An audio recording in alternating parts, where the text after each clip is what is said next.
presión cuando te ponen el grabador acá. Bueno, buenas noches. Buenas noches. Ahí sé que es reunión de hombres y me pareció correcto, y no porque me pareció, sino pienso es un texto que es valioso para nuestras vidas, que podamos estudiar esta noche Efesios 5. Sé que es un texto que conocemos varios, que conocemos muy bien muchas veces, pero nunca está de más recordarlo. Toda la carta a los Efesios, creo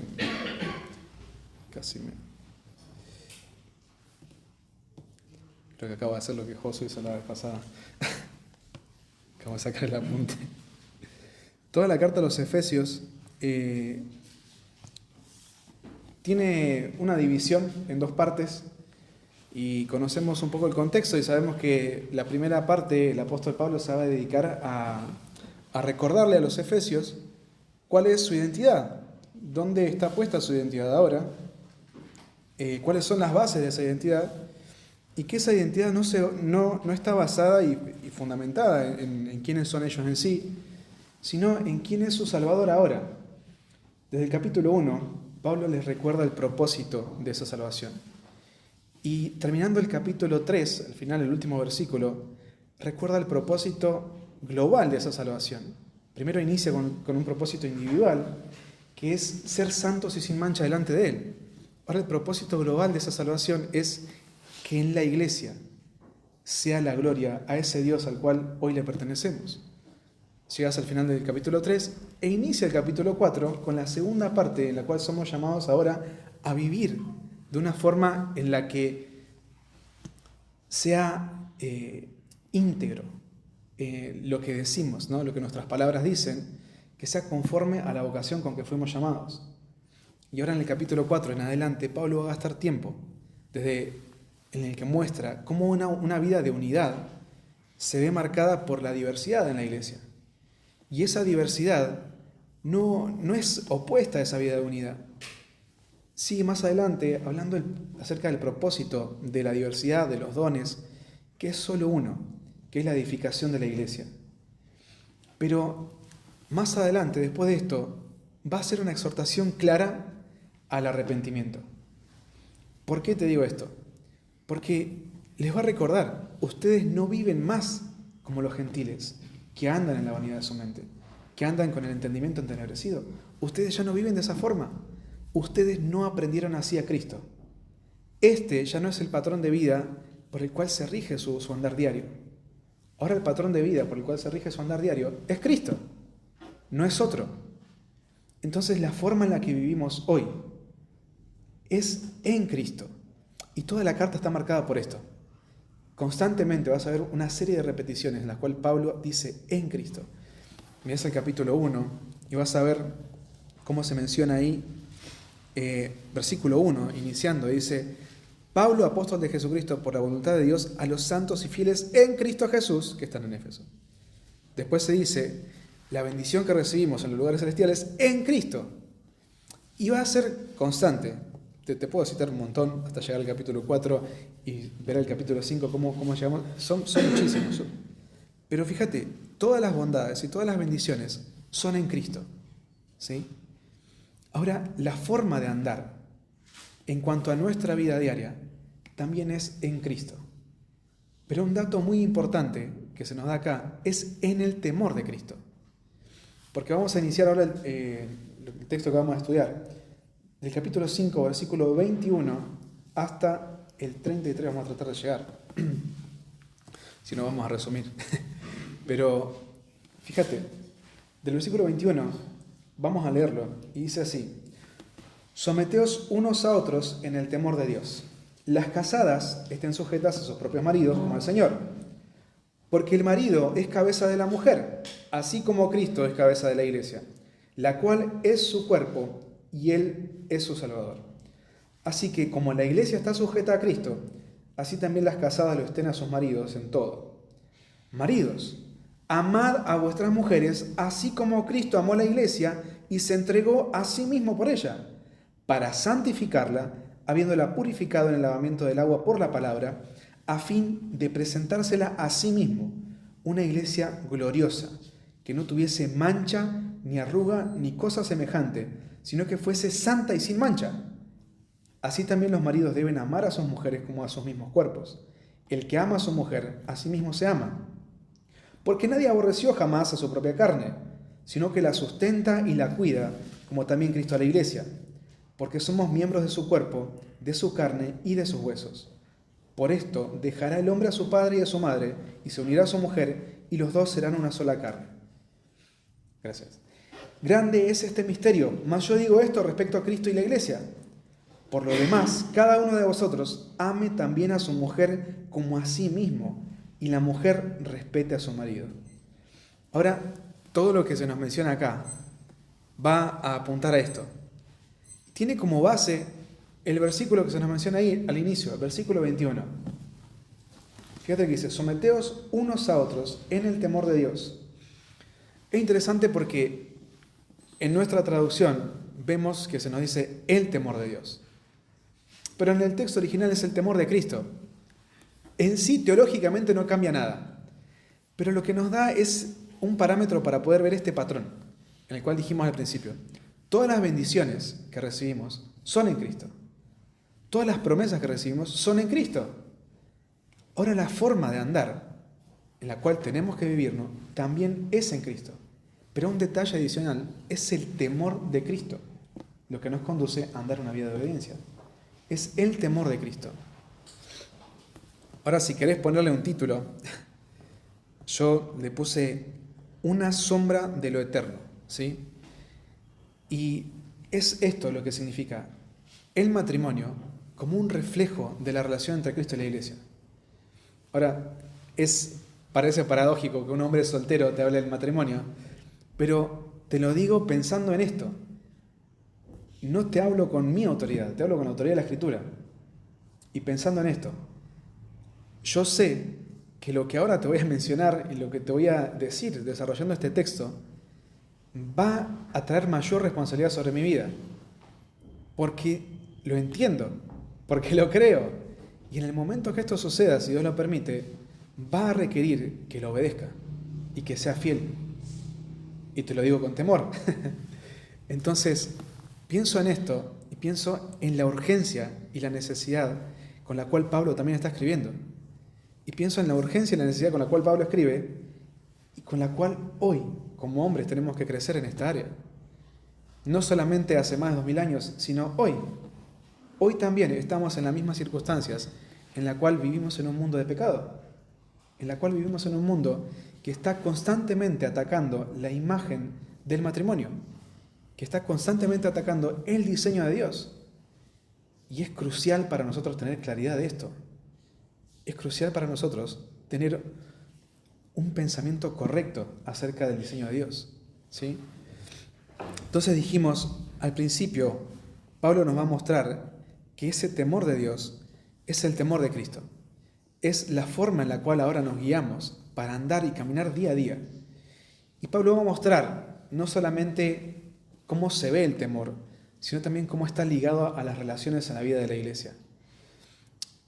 Nosotros estamos estudiando como iglesia también la primera carta de Corintios, y ya terminamos el capítulo 11, y yo sé que ustedes lo han estudiado también, creo que ya han pasado por ahí, y ustedes pueden recordar cómo el apóstol Pablo va a tomar dos áreas para corregir, tanto el área en cuanto a la vida de la iglesia relacional y en cuanto a la vida personal, en cuanto a el principio de autoridad y sujeción, ¿sí?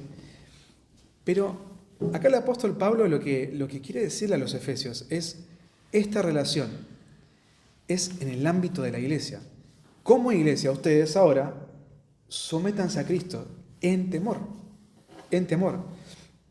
pero también va a apuntar al matrimonio, ¿sí? A la relación entre el hombre y la mujer en el matrimonio, y la responsabilidad de cada uno poniendo el ejemplo de Cristo como el esposo y la iglesia como la esposa. Ahora vamos a ver cómo estos dos conceptos se van entrelazando a través de todo el pasaje.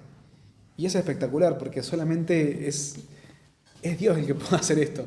Porque si vos quisieras plasmar esta misma imagen en cuanto a los dos aspectos, sería difícil. Pero mirás todo esto y es increíble porque es único. No hay otra forma en la cual podés desarrollar lo mismo que el apóstol Pablo dice acá. Y solamente fue por obra del Espíritu Santo. ¿Sí? Dijimos, el principio de todo esto en cuanto a la relación matrimonial es el temor. El temor. Y no el temor de los hombres, sino el temor de Cristo. Es lo que nos mueve ahora a vivir una vida de obediencia. Y esta palabra temor va más allá de nuestro entendimiento de lo que puede llegar a ser el temor como tal. No es solamente reverencia, es terror. Es terror. Ahora, ¿terror a qué? Estoy teniendo un problema acá. ¿Terror a qué? No es terror a la condenación eterna, sino a la consecuencia del pecado, a la consecuencia de pecar en contra de un Dios santo. Es a ese Dios santo al que ofendemos, es a ese Dios santo al que ahora servimos y para el cual vivimos. Ahora, también tenemos que pensar en esto. Someternos unos a otros en el temor de Dios, en el temor de Cristo, tiene por fundamento la obra del Espíritu Santo en la vida de la iglesia, ¿sí? Porque nadie que no sea un hijo de Dios puede vivir esta vida de sujeción y este diseño de relación ahora. Y recordando todo lo que implica esto, si nos remontamos un capítulo hacia atrás, Pablo venía hablando acerca de lo que era la vida de interdependencia en una vida de unidad en el capítulo 4. Ahora lo va a trasladar a la relación matrimonial, pero en cuanto a ese Cristo, al cual ahora es el que produce esa fuente de temor a nuestra vida.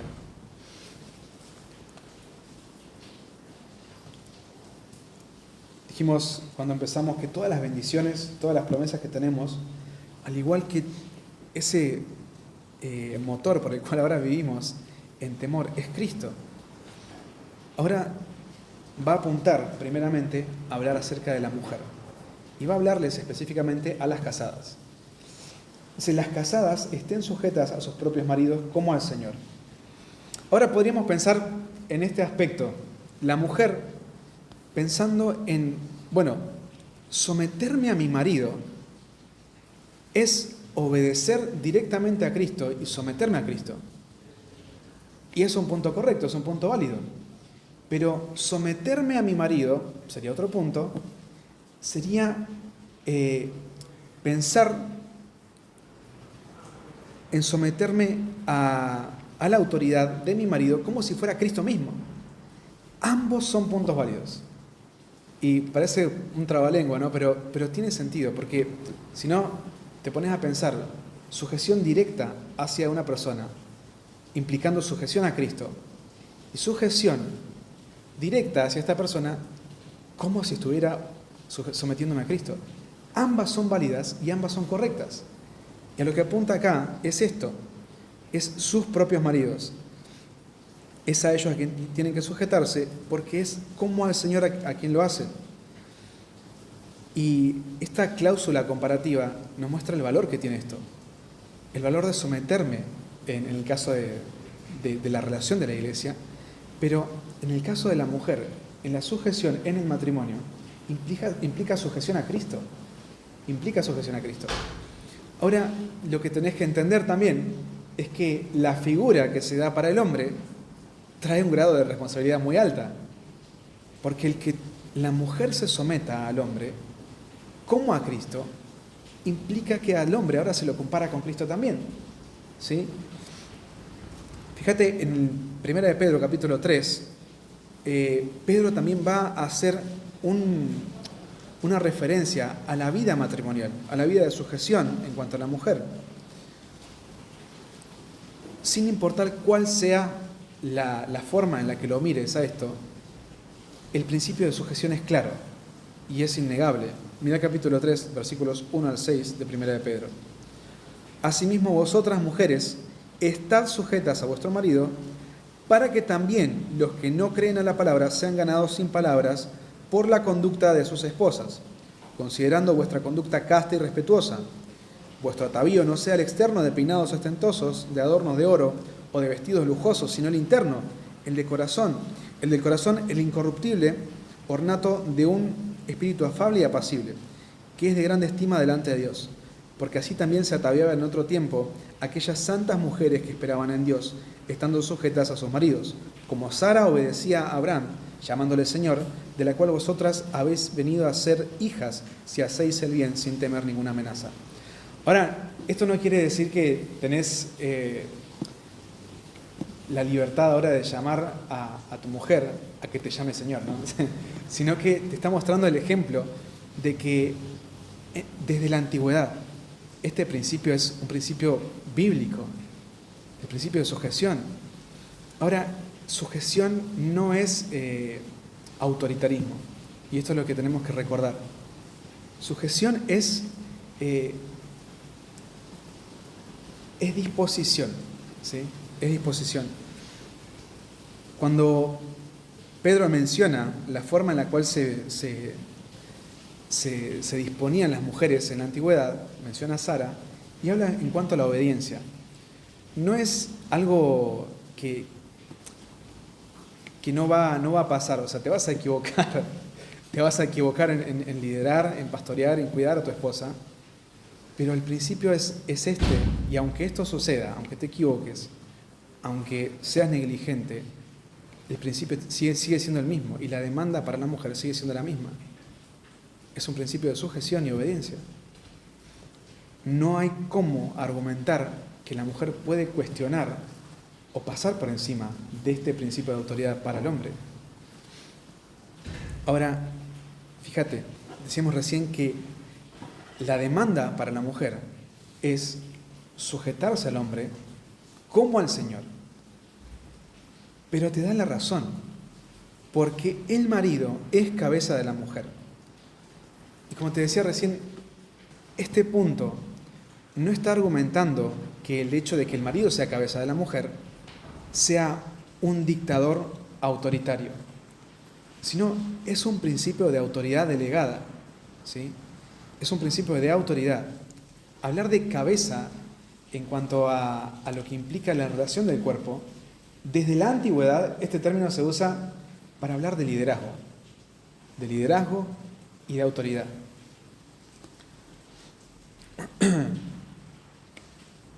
Pero fíjate, que esta expresión se use ahora acá, es parte de lo que ahora la naturaleza del hombre significa y que siempre significó desde el diseño de Dios. El hombre es cabeza de la mujer.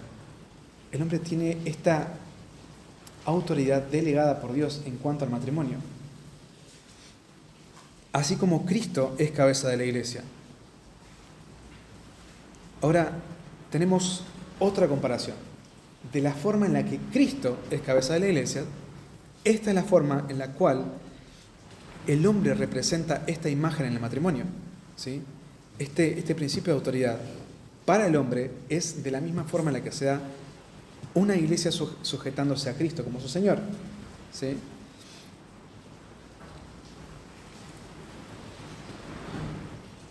Te podría dar un detalle, no creo que aporte más de lo que te acabo de decir, pero sí es un pequeño detalle para poder pensar en lo que significa, ¿sí? Tenemos un precedente, ¿sí? El marido es cabeza de la mujer. Tenemos un verbo de estado presente ahí. En esta frase ahora comparativa en cuanto a Cristo y la iglesia, no tenemos un verbo de estado, pero tenemos un precedente, ¿sí? Se nos dice, así como Cristo, cabeza de la iglesia. Es lo mismo. Es la misma naturaleza de Cristo como cabeza, como autoridad de la iglesia. Es la misma función, el mismo retrato para el hombre también. Se da por hecho porque es parte de esa naturaleza. Pero fíjate, la forma en la cual se ve el liderazgo bíblico no es, dijimos, un liderazgo de autoritarismo o dictatorial, sino que es un liderazgo servicial, es un liderazgo sacrificado, es un liderazgo de entrega, ¿sí? Fíjate cómo se nos va a decir más adelante en cuanto a la relación de Cristo y la iglesia. Ahora, Pedro también en el mismo capítulo 3 de la primera carta nos menciona un principio para los maridos. Vosotros maridos igualmente, versículo 7 del capítulo 3, vivid con ellas sabiamente, dando honor a la mujer como a vaso más frágil y como a coherederas de la gracia de la vida, para que vuestras oraciones no tengan estorbo. Ahora, que haya un principio de autoridad en cuanto al hombre y un principio de sujeción en cuanto a la mujer, no quiere decir que uno es más valioso que el otro. Fíjate, Pedro exhorta a los maridos a mirar a sus esposas como coherederas de la gracia de Dios, como coparticipantes de la misma herencia. ¿Qué significa esto? Tienen el mismo valor delante de Dios. Sea el hombre o la mujer, tienen el mismo valor delante de Dios. Ahora, lo diferente, lo distinto acá, es el rol que cumple cada uno. Es el rol que cumple cada uno. Y esto es lo que tenemos que recordar. Hay una distinción marcada, bien clara, en cuanto al rol, pero no en cuanto al valor. Tanto hombre como mujer tienen el mismo valor delante de Dios. Pero el rol en sí está dispuesto desde la creación. ¿Sí? Y se nos habla más adelante, en cuanto a, en el versículo 23, ahí en el capítulo 5, como Cristo es cabeza de la iglesia, la cual es su cuerpo y Él es su Salvador. Ahora, ¿cómo aplicamos esto en cuanto a la relación matrimonial? ¿Cómo aplicamos esto en cuanto a la vida matrimonial? Sabiendo que el principio básico acá es Cristo se entregó a sí mismo para salvar a su iglesia. Ahora, esto no quiere decir que todos los hombres, solteros o casados ya, cumplen la función de redentor de la mujer en sí, ¿no? Que no es que sacrifican su vida para salvarla de la condenación eterna. No significa esto. Lo que quiere decir es, su Salvador implica acá la redención, pero en cuanto al diseño de Dios. En cuanto al diseño de Dios. Donde ahora tanto hombre y mujer cumplen el diseño original de Dios, que es el matrimonio. Y cumplen este proceso de santificación, esta vida de santificación, juntos, en este diseño que Dios estableció. Donde la mujer ahora puede desarrollar su maternidad y ser ayuda idónea para el hombre. Y donde el hombre puede encontrar esa ayuda idónea en la mujer ahora y cumplir ese rol de liderazgo en la mujer. ¿Sí? Tanto en la mujer como en la familia. Esta es la parte en la cual entendemos en esa comparación. La iglesia es el cuerpo de Cristo y Cristo es el Salvador de la iglesia. El hombre es el Salvador de la mujer de esta misma manera.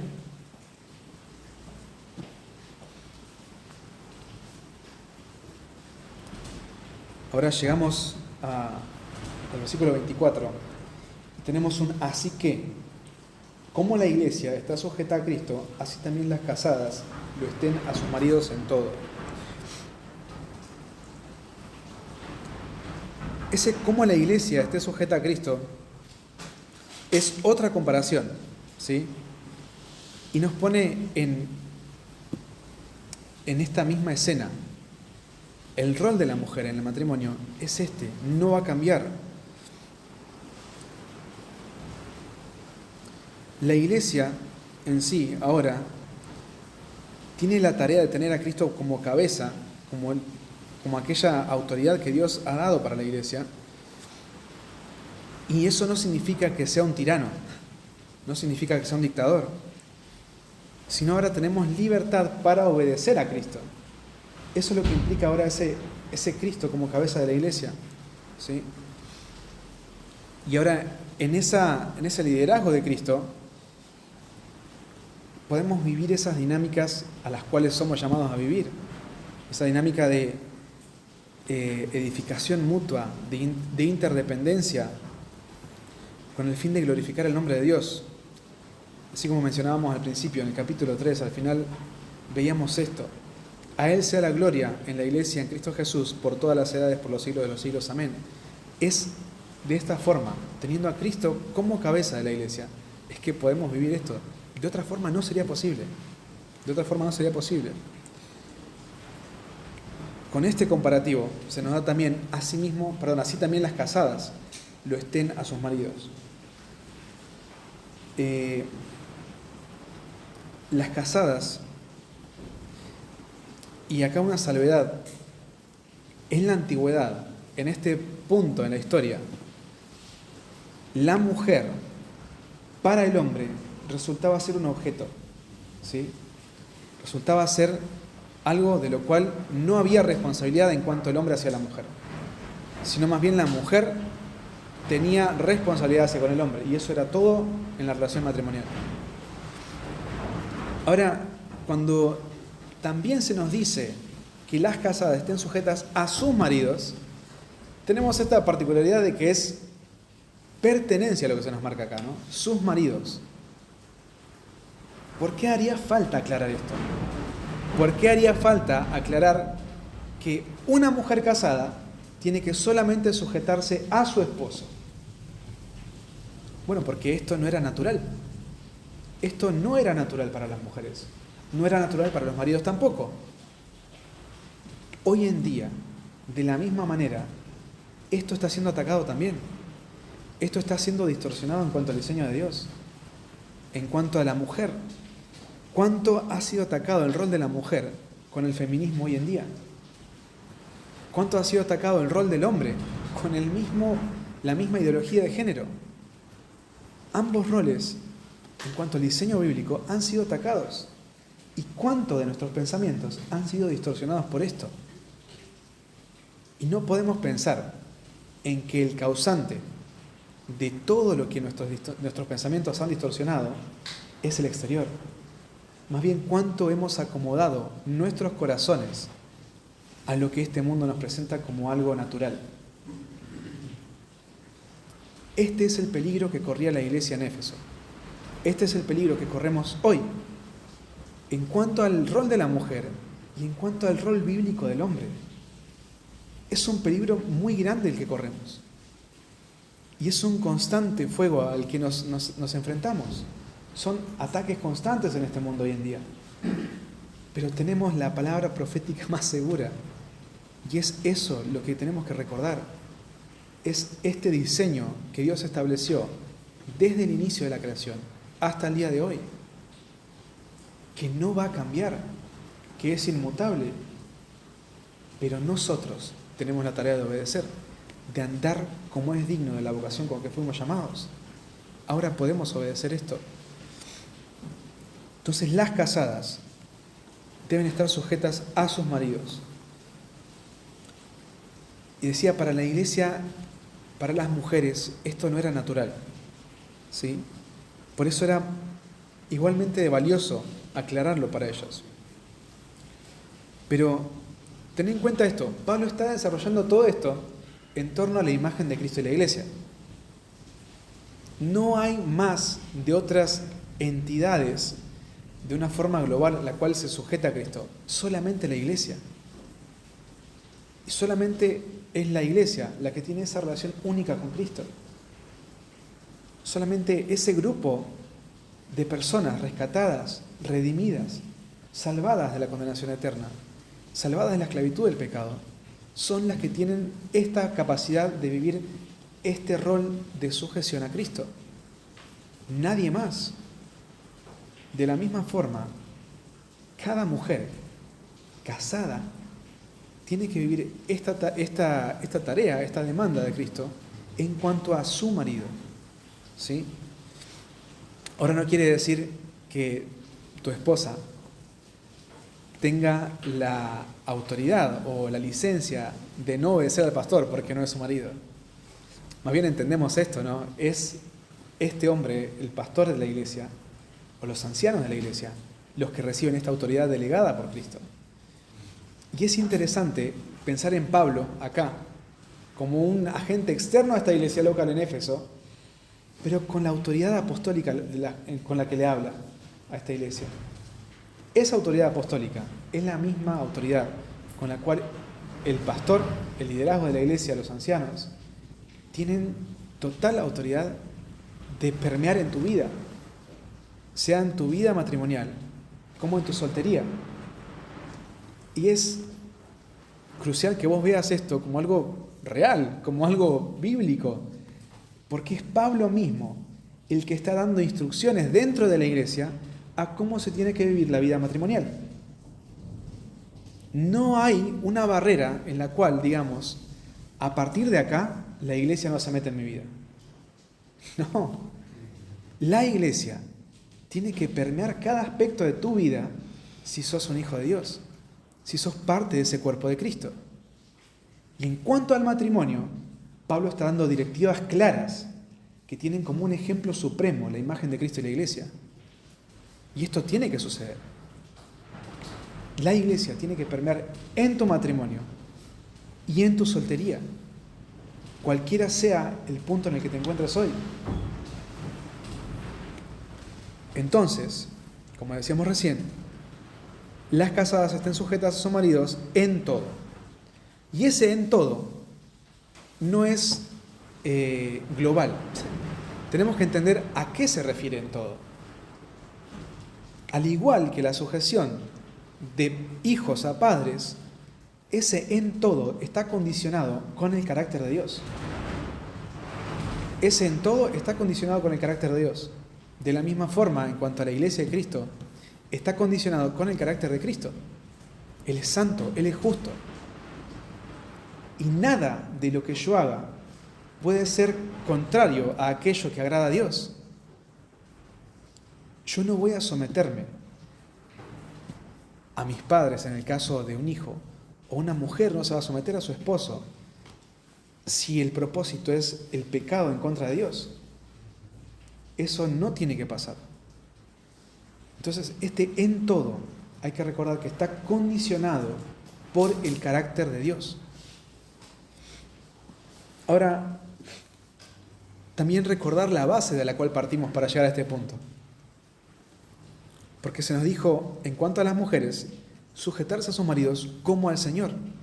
No hay otra forma, no hay otro parámetro. El parámetro es el mismo, es como a Cristo.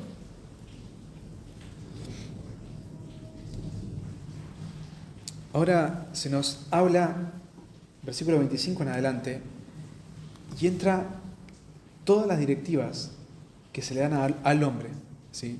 Ya la mujer no pasa a un segundo plano, sino más bien ya las directivas de Pablo hacia la mujer y hacia la actitud que tiene que tener la mujer se terminaron acá en el texto que desarrolla Pablo, y ahora va a dirigirse específicamente al hombre.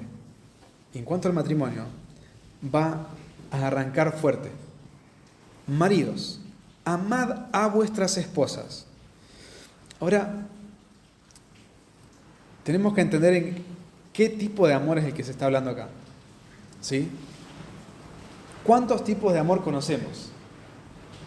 Históricamente podemos mencionar tres, ¿no? O sea, el amor ágape, el filos y el ero, que son distintas situaciones y distintos usos que le daban en cuanto a la literatura, ¿no? Pero el amor ágape es el único antinatural. Es el único antinatural. Es un amor totalmente desinteresado. Es un amor de total entrega, que no busca nada a cambio, y que Pablo muy bien va a describir a los Corintios en el capítulo 13, en la primera carta. No hace nada indebido, no busca lo suyo propio, todo lo cree, todo lo soporta. El amor tiene estas características, el amor genuino, el amor verdadero, el único amor real, que es el amor de Dios. Ahora, la forma en la cual los maridos tienen que amar a sus esposas es como Cristo amó a la iglesia. Y fíjate, también Pablo va a aclarar, maridos, amad a vuestras esposas. Especialmente el marido tiene la tarea de amar a su esposa. A ver, ¿tenemos la tarea de amar al mundo perdido? Sí, claro que sí. ¿Es el mismo tipo de amor? Claro que sí. Es un amor ágape, un amor desinteresado, un amor que no busca el beneficio personal. Pero la relación es distinta. Y lo que hace que esto sea especial es que la relación es distinta. La relación que vos tenés con tu esposa no es la misma relación que tenés con el verdulero de la vuelta, ¿no? Es distinta. La cercanía es totalmente distinta. La forma en la cual vos te relacionás es distinta. Entonces, lo que tenemos que entender es ese mismo amor bajo los parámetros de esta relación. Y lo que va a implicar es un desgaste y una demanda mayor. Porque la relación es distinta, de nuevo. Ahora, te mencionaba hace un rato la particularidad que había en la cultura en cuanto al hombre y la mujer. De la mujer no se esperaba más que sirva a los intereses del hombre. Ahora, ponete en los zapatos de los efesios. Escuchar estas palabras es fuerte. Porque lo que está haciendo es chocar con todo lo que vos tenías en tu mente de lo que era tu forma de vida y tu forma de relación con tu esposa. Como un soltero, imagínate escuchar esto que Pablo le dice a los casados. Ahora no tengo que vivir como yo aprendí antes. ¿Qué es esto que se nos enseña? Bueno, Pablo lo que está haciendo ahora es apuntando con la verdad de la Escritura a vivir de forma clara lo que se nos menciona en el versículo 23 del capítulo 4. ¿Te acordás lo que dice Efesios 4:23? Y renovaos en el espíritu de vuestra mente. Renovarse en el espíritu de vuestra mente implica esto. Es cambiar por completo tu cosmovisión de lo que entendés. Ahora, tu cosmovisión es una palabra muy técnica, ¿no? Pero implica todo lo que conoces. Desde lo creado, desde la creación en sí, desde tu práctica, tu vida, de todo lo que conoces, tiene que ser moldeado a la luz de la Escritura. Y Pablo está diciendo esto. Maridos, amad a vuestras esposas. Las casadas estén sujetas a sus maridos. Toda esta forma de pensamiento corrupto va a ser cambiada. Toda esta forma de pensamiento distorsionado es contrarrestada con la verdad de la palabra de Dios.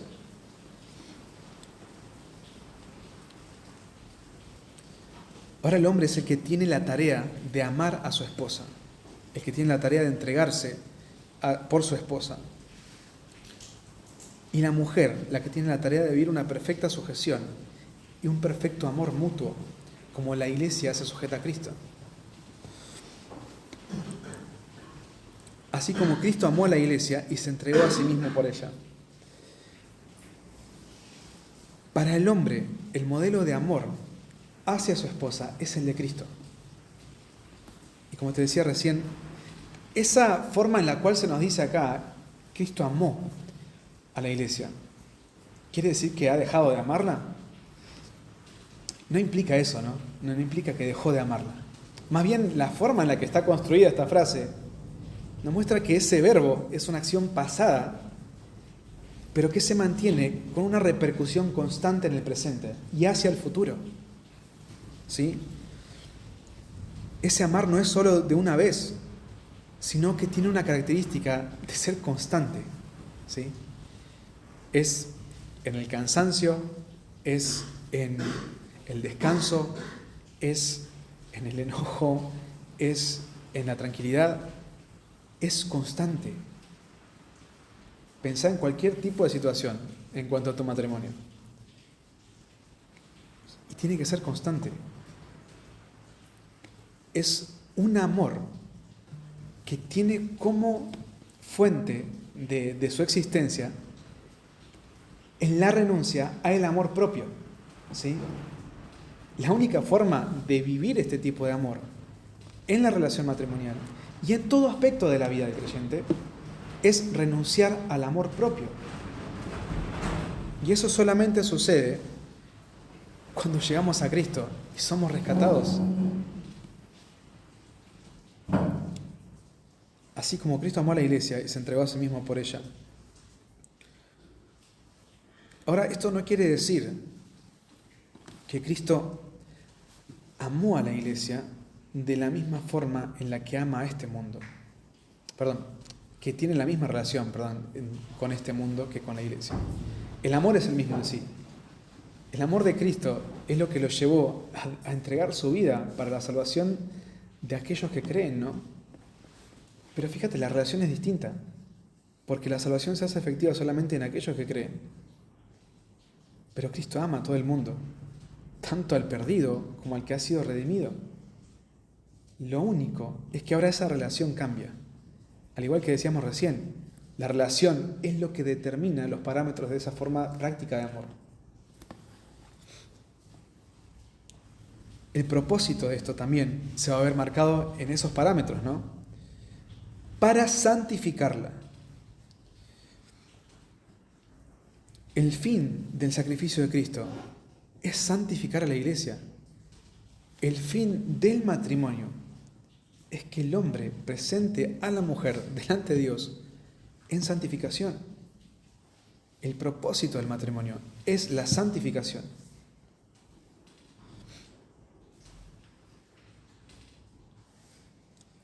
Ahora, te decía recién, vamos a ver cómo constantemente se va entrelazando el texto en cuanto a la relación de la mujer y el hombre, y Cristo y la iglesia.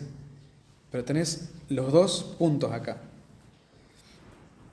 Cristo santifica a la iglesia, ese es el propósito por el cual se entregó a sí mismo por ella, pero el hombre también santifica a su esposa y tiene esa misma tarea.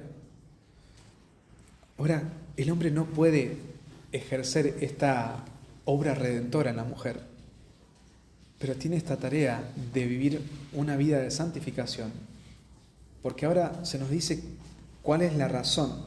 Más adelante se nos dice que es una sola carne, pero ahora vamos a ver. La purificación es algo que ya sucedió en los miembros de la iglesia, para santificarla habiéndola purificado. Ahora, dijimos, el foco de atención que tenemos ahora nosotros del matrimonio se nos pone, por ejemplo, la relación de Cristo y la iglesia. Entonces el marido tiene el propósito de santificar a su esposa, donde se da por hecho que ya fue librada de la contaminación del pecado. Y lo que implica es que ya fue hecha limpia, no por el hombre, sino por Cristo. Ahora, esto sucede con el propósito de vivir una vida de santificación, en el lavamiento del agua por la palabra. Y este aspecto acá es un tanto difícil muchas veces hablar en cuanto al lavamiento del agua por la palabra. Pero en muchos textos en la Escritura vas a ver que cuando se habla del lavamiento por el agua, se habla en cuanto a la obra de la palabra de Dios en sí. Mirá en 1 de Pedro capítulo 1, versículo 22 al 25. 1 de Pedro 1, 22 al 25.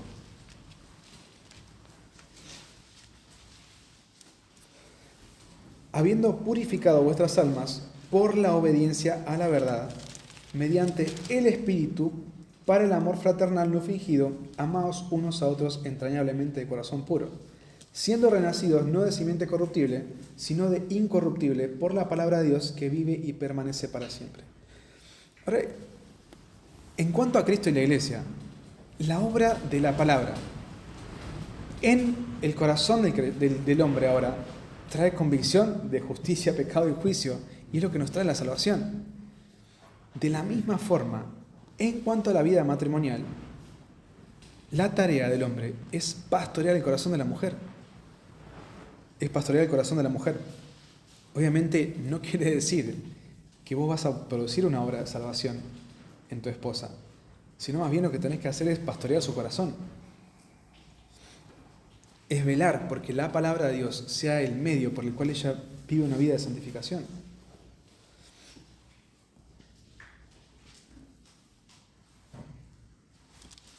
Te decía,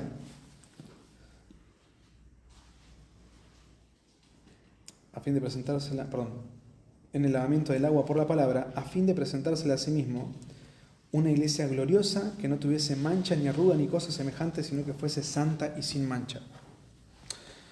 El propósito de Cristo en cuanto a la iglesia es presentársela a sí mismo sin contaminación, sin mancha, perfecta. pura en cuanto a lo que se refiere en santidad, pero el marido tiene la misma tarea. Y la tarea que tiene que procurar el marido es la santificación de su esposa. Es la tarea que se te fue dada por Dios. Es la tarea que cada hombre recibe por el simple hecho de ser hombre. Y no te queda otra. Es el diseño de Dios. No podés ir en contra del diseño de Dios. Y no hacerlo implica vivir una vida sin temor de Dios. No vivir esto implica que no estás viviendo en el temor de Cristo. Porque lo que te lleva a vivir y a cumplir esta tarea con fidelidad es el temor de Cristo. Es el saber en quién tenés promesas, en quién tenés bendición, pero en quién también tenés que vivir. En el temor de Cristo. Ser negligente con tu tarea es vivir una vida sin temor de Dios.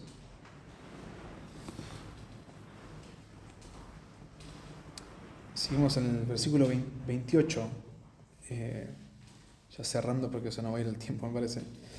Así también los maridos deben amar a sus mujeres como a sus mismos cuerpos. El que ama a su mujer, a sí mismo se ama. Ahora, fíjate la relación que nos pone en cuanto al amar a la mujer y la comparativa de amarnos a nosotros mismos. Que no habíamos hablado de que el amor a uno mismo es algo antibíblico, que es algo que va en contra del carácter de Dios. Y sí, lo es. Pero fíjate, el amor que el hombre tiene que tener por su esposa es como una demanda legal. Es innegable. Es un deber moral que tiene que ver con la obligación personal como marido. Y el amar a tu esposa como a vos mismo implica que cuando miramos el famoso segundo gran mandamiento que Cristo menciona, es amarás a tu prójimo como a ti mismo. Y no quiere decir que tenés que amarte a vos mismo para poder amar a tu esposa. No quiere decir que tenés que quererte a vos mismo para querer a tu prójimo. Sino que se da por hecho de que te amás tanto que ese es tu estándar más alto de amor. Y que la única forma en la cual podés vivir una vida de amor desinteresado, de amor de entrega y de sacrificio, es renunciando a ese amor a vos mismo. Es renunciando a ese amor a vos mismo. La única forma en la que puedes amar a tu prójimo es no amándote a vos mismo. Porque ese amor que naturalmente está dirigido hacia vos mismo es el que le debes a Dios por sobre todas las cosas. Y por consecuencia a tu prójimo. Porque como nos recuerda ahí el apóstol Juan, en la primera carta, en el capítulo 4, versículo 8, el que no ama no ha conocido a Dios. La forma bíblica de amar es el resultado de una vida redimida, de una vida que ha sido afectada por la obra de salvación. Entonces, este amor genuino solamente se va a ver después de una renuncia a un amor propio. ¿Sí? Y se nos dice así mismo, también los maridos deben amar a sus mujeres como a sus propios cuerpos. Ahora, yo te hago una pregunta. ¿Cuántas veces comes en el día? No me responda. No me responda, ¿vale? Pero pienso, si tenés hambre, comés, ¿no? Y no porque seas esclavo de tu estómago, sino porque sabes que tenés que alimentar tu cuerpo. Sabes que tenés que administrar correctamente lo que se te dio. Ahora, un cuidado tan básico como el cuidar tu cuerpo, alimentarte, bañarte, afeitarte, emparejarte la barba, lavar tu ropa. Un cuidado tan básico como ese, ¿no? Se te pone en comparación a esto. O sea, nadie desprecia, aborrece a su propio cuerpo. Nadie lo castiga. O sea, yo sé que muchos de ustedes no duermen más de 8 horas, pero es el ideal, es el anhelo, ¿no? Pero fíjate, eso es lo que vos no haces. Vos no estás desvelándote, durmiendo 1 hora diaria, porque sí, ¿no? Es el cuidado de tu propio cuerpo. Nadie toma eso de una forma natural. Eso sería algo loco, ¿no? Pablo te pone algo tan básico como el cuidado de tu propio cuerpo en comparación al cuidado de tu esposa. Amá a tu mujer como a tu propio cuerpo. El que ama a su mujer, a sí mismo se ama.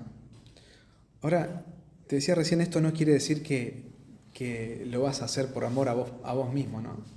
Sino que lo que vas a hacer es recordando esto, el principio dado ahí en Génesis. Por tanto, dejará al hombre a su padre y a su madre, que más adelante lo va a citar Pablo, se unirá a su mujer y serán una sola carne. Ahora, la mujer y el hombre viven una vida de unidad e intimidad, ¿sí? No solo en lo físico, sino en todo, en lo espiritual, en lo emocional, en todas las áreas. Esta es la tarea del hombre, ¿sí? Nadie aborrece a su propia carne. Ahora, por consecuencia, la mujer es una extensión del hombre. La mujer es una extensión del hombre. Y no es como una actualización o un parche de una aplicación, sino es la realidad. Ahora son uno. Ahora son una sola carne. Y vos no descuidás tu cuerpo porque sí. Vos no descuidás tu vida porque sí. Tampoco vas a descuidar a tu esposa porque sí. Tampoco vas a vivir sin temor de Dios en ser negligente en esta área. Fíjate, dice, nadie aborreció jamás su propia carne, sino que la sustenta y la cuida, como también Cristo la iglesia. Y te pone el parámetro de vuelta. Cristo sustenta y cuida a su iglesia. Cristo la protege, Cristo la pastorea. Él le provee de los recursos necesarios para su edificación, para su santificación, para su crecimiento. Cristo cumple esta función con la iglesia. Y el estándar es altísimo, porque tenés la imagen de Cristo y la iglesia. Y te decía al principio, la comparativa del hombre es Cristo. Tenés la misma función en cuanto a tu vida matrimonial. Proveer, proteger, pastorear, cuidar. Todas estas características que Cristo cumple con su iglesia son tu tarea ahora. Sea que seas un hombre soltero o un hombre casado. No importa cuál sea tu condición hoy. Es la tarea que tenés. ¿Sos hombre? Esta es la tarea que tenés. Hoy, en tu soltería, apuntando al matrimonio, pensando de esta manera. Y en el matrimonio, cumpliéndolo en obediencia. Porque este es tu rol. Desde antes de estar casado incluso. Este es tu rol. Cuidar a tu esposa, proveerla, protegerle y pastorearla, así como Cristo hace con su iglesia.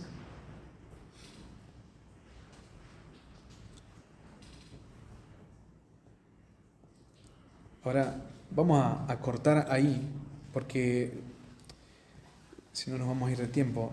Pero quiero que pienses en esto. Hay una distorsión muy grande que se está dando en este mundo. Y no es a partir de estos últimos años, con la entrada de la ideología de género en Argentina, sino es desde Génesis 3. Es desde Génesis 3, donde inició con una distorsión de la palabra de Dios, con que Dios os ha dicho que no comáis de todo árbol que está en el huerto. Es desde ahí. Y cada uno de nosotros tiene esa tarea. Y te digo de vuelta, si sos parte del cuerpo de Cristo, si sos un hijo de Dios, esta es tu tarea de andar en el cumplimiento de todas estas descripciones que nos da Pablo, pero recordando esto, que la base de la obediencia a esto es el temor de Cristo. Es el temor de Cristo. ¿En qué áreas de tu vida hoy, en cuanto a tu matrimonio o en cuanto a tu soltería, estás siendo negligente? ¿Qué tan valioso es el temor de Cristo en tu vida hoy? ¿Estás viviendo una vida de necedad o una vida de obediencia? Te digo, como te lo dije al principio, esto que te digo ahora trae gran responsabilidad sobre mi vida, porque sé que lo voy a tener que obedecer. Y no lo digo con pesar, sino te lo digo con temor, porque el ser negligente con esto va a implicar que esté viviendo una vida de necedad, una vida de rechazo al propósito con el cual Cristo me salvó, una vida de rechazo al diseño de Dios, una vida de rebeldía en contra de ese Dios santo. Entonces, no dejemos que esto sea, que lo que este mundo nos ofrece, nos muestra como algo natural, sea lo que moldee nuestros pensamientos, sino que sea la Escritura la que traiga claridad y nos recuerde cuál es la verdadera identidad bajo la que tenemos que vivir. Es en el temor de Cristo, ¿sí? Es el fundamento de todo esto. Oramos. Señor, te damos gracias porque podemos recordar tu palabra y hacerlo con claridad, sabiendo que tú nos vas a juzgar, Padre, porque nos has dado la capacidad de obedecerte, la capacidad de entender tu palabra. Y ahora, frente a esta verdad, tú vas a demandar obediencia. Señor, no nos dejes endurecer nuestro corazón. No nos dejes ser insensibles a la verdad. Más bien, danos gracia para obedecerla. Danos gracia para despojarnos de la idolatría de nuestro corazón. Quitar de nuestra mente toda imagen distorsionada de tu diseño. Y ayúdanos a crecer en fidelidad.